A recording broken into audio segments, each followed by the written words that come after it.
తెలంగాణలో అధికార కాంగ్రెస్ ఆపరేషన్ ఆకర్ష్ ముమ్మరంగా కొనసాగిస్తోంది. రేపు మరో బీఆర్ఎస్ ఎమ్మెల్యే హస్తం గూటికి చేరనున్నారు. రాజేందర్ నగర్ ఎమ్మెల్యే ప్రకాష్ గౌడ్ సీఎం రేవంత్ రెడ్డి సమక్షంలో కాంగ్రెస్ కండువా కప్పుకోనున్నారు. ఇప్పటికే ఆయన ఒకసారి సీఎంను మర్యాదపూర్వకంగా కలిశారు. కాగా ఎన్నికల తర్వాత బీఆర్ఎస్ కు చెందిన 7 ఎమ్మెల్యేలు, 8 మంది ఎమ్మెల్సీలు హస్తం తీర్థం పుచ్చుకున్నారు.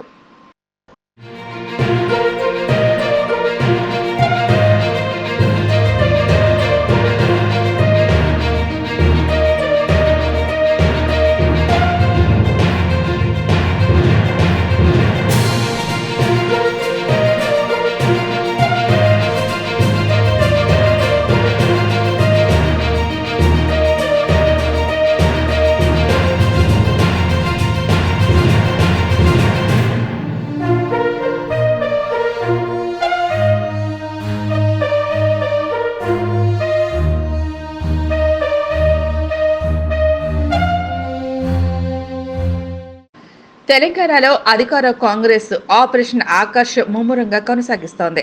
రేపు మరో బీఆర్ఎస్ ఎమ్మెల్యే హస్తం గూటికి చేరనున్నారు. రాజేందర్ నగర్ ఎమ్మెల్యే ప్రకాష్ గౌడ్ సీఎం రేవంత్ రెడ్డి సమక్షంలో కాంగ్రెస్ కండువా కప్పుకోనున్నారు. ఇప్పటికే ఆయన ఒకసారి సీఎంను మర్యాదపూర్వకంగా కలిశారు. కాగా ఎన్నికల తర్వాత బీఆర్ఎస్ కు చెందిన 7 ఎమ్మెల్యేలు, 8 మంది ఎమ్మెల్సీలు హస్తం తీర్థం పుచ్చుకున్నారు.